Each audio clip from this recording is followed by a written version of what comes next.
All right, so about 4 months ago, I started a series on the Schlage L series mortise lock. Been kind of busy, so I hadn't had time to get back to it, but this is kind of the second installment of that series. That first video featured the L9080, which is a storeroom function lock in that line. Probably the most simple of the lockable mortise lock functions available in the L series line or the L9000 series line. This kind of builds on top of it. This is an L9050, which is the office/inner entry function. Can also be used as a L9070. Pretty much the difference is on a L9070, which is a classroom function, you just have a cylinder in your outside lever trim, or knob trim, I guess. With an L9050, you have the same, but you also incorporate a thumb turn, which interfaces right here with this part. So I'm going to open it up and show you kind of what the difference is between the L9080 and this one and what those parts do. Pretty much identical to the L9080 except for some parts in here and one down here. In fact, you could use every part from this lock to make an L9080. The only thing you would need to do is include a catch pin down here in the locking catch, but other than that, pretty much identical. They've added parts, of course, to give you more function than just an always lock storeroom function lock. So we'll start right here. This is the turn hub. It has two real purposes. Number one, interfaces with that aforementioned thumb turn, but you'll notice it also has, I'm gonna have to pull transfer lever out of the way in the spring. It has some protrusions at the top, and the purpose of those protrusions is so that the mortise cylinder's cam can interface with it to toggle locked, which we are now. You can see right now the locking catch is engaged with the hub,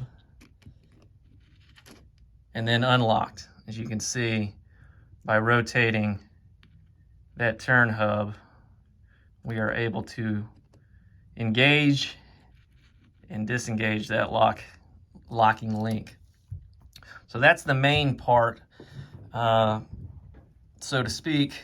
And of course, you've got this turn hub spring. Really, its only purpose is to provide kind of a positive locking, whether you're, locking or unlocking, depending on which way you're turning it. But that's really only its purpose. And as you saw when I removed the transfer lever earlier, it couples with it right through here onto this post. So that's kind of how it's held in place. So when I pull this out, obviously I had to pull this out with it, but I'll show you when I put it back together how that goes. From there, you've got this piece right here, which is what they call the transfer lifter. Really, its only purpose is so that this portion right here, which is the locking link, kind of what goes up and down to engage and disengage that locking link. The transfer lifter's only purpose is to kind of keep this stationary in the door. As you can see, when it's installed, actually I kind of got it backwards, don't I? When it's installed like that, it presses against that locking link, and then we've got kind of protrusions here and here, which would press against the back side of the case. And seeing if I had some marks there, I could show you, but it doesn't look like I do. It's not a tight fit, there's a little bit of play in it, but that's kind of its purpose, just to hold everything stable so nothing moves out of place. So we take that out. And actually, I guess I'm going to have to take the auxiliary stop out too to kind of show you this locking link.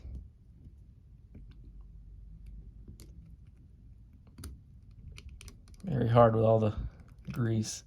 Okay, so with that out of the way, This is your locking link. So you can see this portion right here of the transfer hub, that this is what's interfacing with the locking link. Let me get it timed right. As you can see, as you turn it, it'll either pull it up or allow it to go back down. And it's got a clearing at the top so that when it comes to a full stop or rotation, it doesn't, affect it either way. Really, all the action's right in here as far as either up or down. So that's basically it. And then the locking link, it connects, actually this piece right here is part of it too. If you can imagine, it's kind of like a hook like that. This is what connects to the locking catch via this pin right here, this link pin. And as you can see, sorta, this locking catch has like a crescent moon shape, and that's what that pin rides along. And that's what influences it to either engage or disengage the hub. So that's basically how that works. So that's pretty much all there is to the L9050, L9070. Technically, this is also an L9060 and an L9066 and a 9071 lock body too, if you want to be specific. But that's pretty much all there is to it. Everything else, though, is pretty much the same as what you saw on the L9080. So we'll go ahead and start reassembling this, and I will show you how kind of goes back together.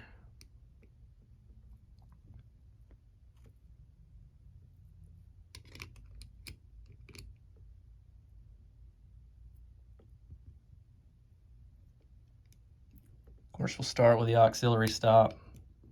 It's going to be very hard because it's a little spring, and my hands already have grease on them, but it hooks into this back portion of the lock case. And like I said in the last video, its purpose is pretty much when the dead latch, or what they call the auxiliary latch, is engaged, it drops down to block the main latch bolt. So we put it together right there because obviously it's working. Next thing we'll do is we will put back, I guess we'd have to put back this part, the transfer lifter. And that's just kind of, it goes in there. And kind of, I guess the way that's held captive, in a way, is by the turn hub, which I've got to get timed right. So we'll put it like that. Kind of had to put it underneath that auxiliary stop a little bit because it does go under there just a tad. But we are still functioning, so we're still good. Now, probably the hardest part, well, the second hardest part, is we've got to mate or couple the transfer lever and the turn hub spring. Like I said, it goes in there. So we can start one side. And we do that.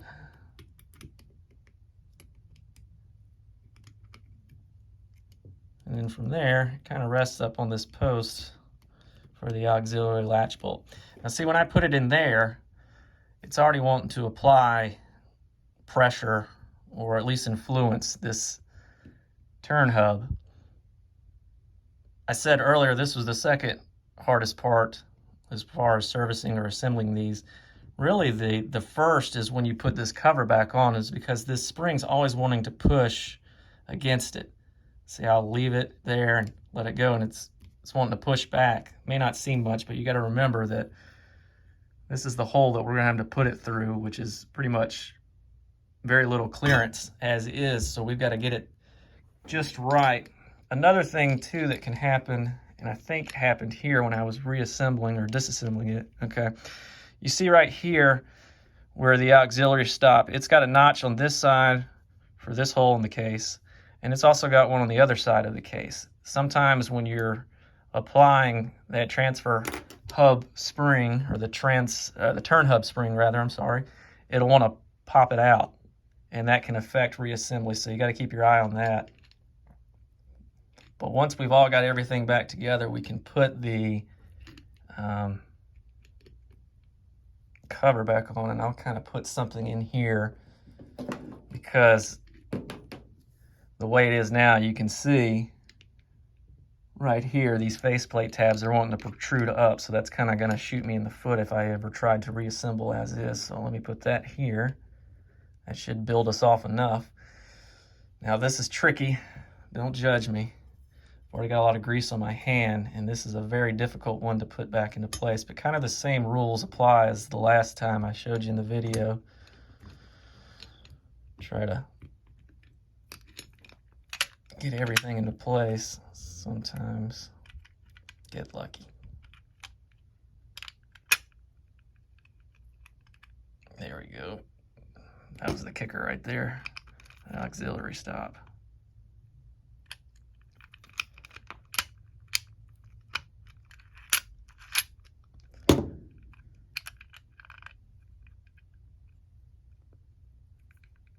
And it's not wanting to go down, and there's a chance that, yep, see that piece I was telling you about earlier, that did pop out during the reassembly process. So let's try to get that fixed again. You can see it's kind of to the side, and I'll pop it right back in and just try to be a little bit more careful this time. Actually, what I'll do is, before I lift it off, let me try to get it in place. See, it popped out again.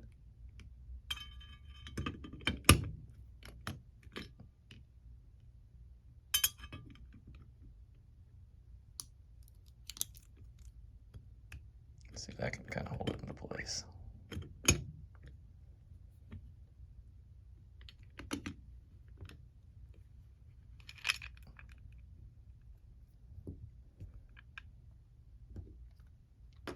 I can see the locking pin's not in. There. And then I'll number 2 tip screwdriver, Phillips head.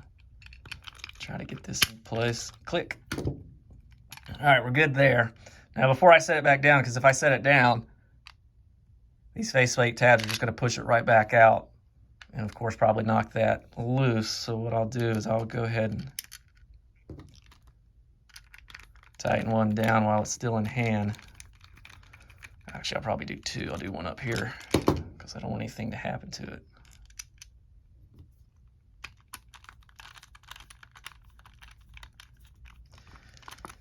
All right, good. And then like last time, we'll do a function test. Good there. I don't have any trim to test, but kind of like you've got with safe deposit locks, I've got a sight hole there. So I can see that if it's, see right now we're engaged with the hub, and I can see right there that the locking catch moved out of the way, and there it is again. So we're good. Try it there, and then I'll try, oops, out of camera. Try it with a manual retraction with a transfer lever. So we're locked now. So the handing screws on this side, so this would mean that this is the locked portion of the door. So let's just say it's locked, and I just want to pull the latch back. I don't want to unlock it. But that's pretty much the L9050, 70, 60, 66, 71, whatever. One lock that'll do a lot. Just depends on the outside trim and auxiliary hardware that you utilize with it. But other than that, like I said, it's pretty much the same as the L9080. Of course, you've got your lock handing screw here, so if I wanted to change the handing, I would just install it there. And if I wanted to change the handing, I could pull that out and rotate it or use a screwdriver. Of course, I'd have to use a screwdriver right now because I've got oil all over my hand. But that's the L9050, 70, 60, 66, 71. Pretty simple. I'll try to find one a little bit more difficult for the next video as we keep building on. I think this might be it before we start getting into the bolts, because, you know, other than a privacy L9010 passage, something like that, if you know how to work on this and the L9080, well, those two are going to be pretty much easy for you. But I'll try to find a more difficult one, and we'll get one that has a bolt, and that's when the fun really begins. Thanks.